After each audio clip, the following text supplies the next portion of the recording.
امریکی صدر Donald Trump سے ملاقات کے بعد اہم ملاقاتوں کا سلسلہ جاری ہے۔ آج امریکی تھنک ٹینکس کے ساتھ ساتھ انہوں نے عالمی جو نمائندے ہیں انٹرنیشنل لیول پر ان سے بھی بات کی، اور جو پاکستان کا موقف ہے دہشت گردی کے حوالے سے وہ ان کے سامنے رکھا، پوری دنیا کے سامنے رکھا بیسیکلی کہ پاکستان کی سیکیورٹی پالیسی کیا ہے، دہشت گردی میں پاکستان نے کیا کیا اور کیسے کیسے جنگ لڑی۔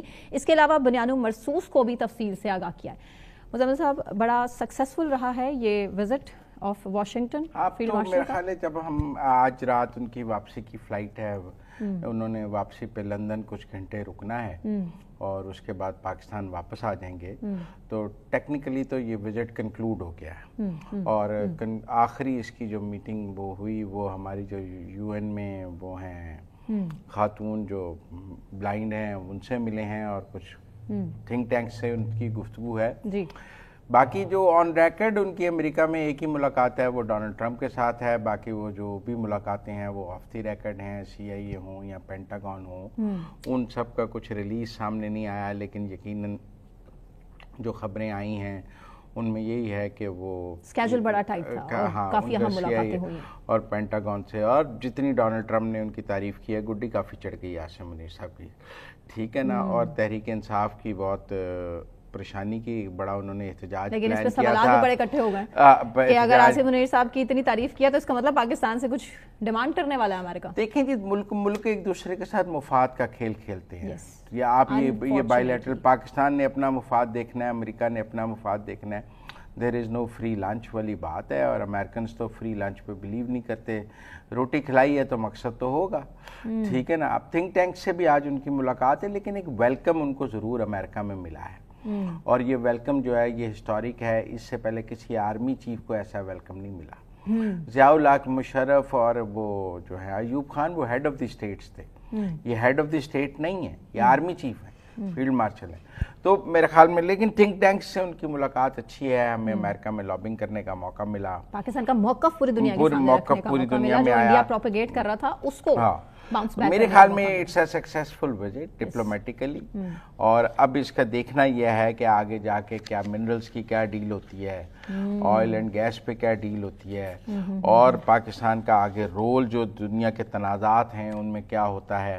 لیکن ابھی ہم ایران کے ساتھ کھڑے تو نظر آ رہے ہیں، آپ دیکھیں یہ بھی ہماری سفارتکاری کی کامیابی ہے کہ ہم ٹرمپ کے ساتھ بیٹھے بھی ہوئے ہیں اور ایران کے ساتھ کھڑے بھی ہیں۔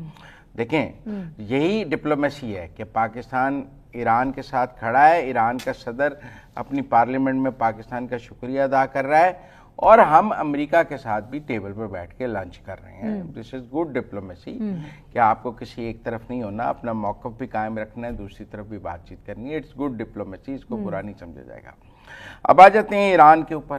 ایران تو مسلسل ٹف ٹائم دے رہا ہے اسرائیل کو، جو تباہی کے مناظر اسرائیل میں ہے، مسلم ممالک کی طرف سے جشن تو منایا جا رہا ہے، لیکن ساتھ ساتھ یہ بھی کہا جا رہا ہے کہ اسرائیل نے تکلیف غزہ اور فلسطین میں دینے کے بعد بڑا پر امید تھا کہ آئرن ڈوم بچا لے گا۔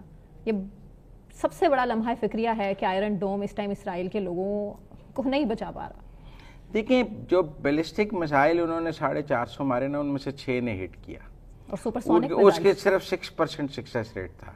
یہ جو سجل آیا اس کا سکسیس ریٹ 100% ہے، لیکن یہ تعداد میں کم ہیں، ایران کے پاس کو 250 ہیں۔ نہیں ایکوریٹ کسی کو اس کی تعداد پتہ نہیں ہے، کیونکہ ایرانی حکام کی طرف سے کبھی کلیئر نہیں کیا گیا۔ دیکھیں جو انٹرنیشنل ڈیفنس اینالسٹ ہیں وہ یہ بتاتی ہیں کہ بیلسٹک تو 3000 ہیں، لیکن یہ 250 ہیں، ٹھیک ہے نا۔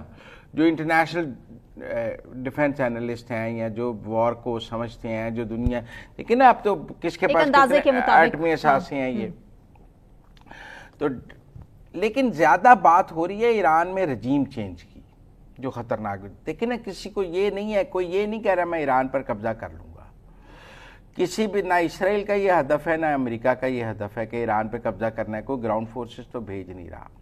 امریکہ نے اپنا کہا کہ ہم 2 ہفتے بعد فیصلہ کریں گے، اس کا مطلب وہ 2 ہفتے اور جنگ چلانا چاہتے ہیں۔ لیکن امریکی صحافی کچھ اور کلیم کر رہے ہیں کہ امریکہ تو تیار ہے ایران کو اٹیک کرنے کے لیے۔ وائٹ ہاؤس کی ترجمان نے کہا کہ وہ 2 ہفتے بعد فیصلہ کریں گے، that was just a statement, ٹھیک ہے نا۔ اگر وہ 2 ہفتے بعد فیصلہ کریں گے تو وہ چاہتے ہیں کہ ایران زیادہ سے زیادہ میزائل چلا لے اور اس کا سٹاک کم ہو جائے، جب امریکہ آئے تو بالکل اینڈ پہ ایک دفعہ ایک دم وکٹری کے لیے آئے۔ لیکن ٹیکنیکل بات یہ ہے کہ وہ خامنائی کو ٹارگٹ کرنا چاہتے ہیں۔ اب اسرائیل اور ٹارگٹ کرنا چاہتے ہیں، اسرائیل اور امریکہ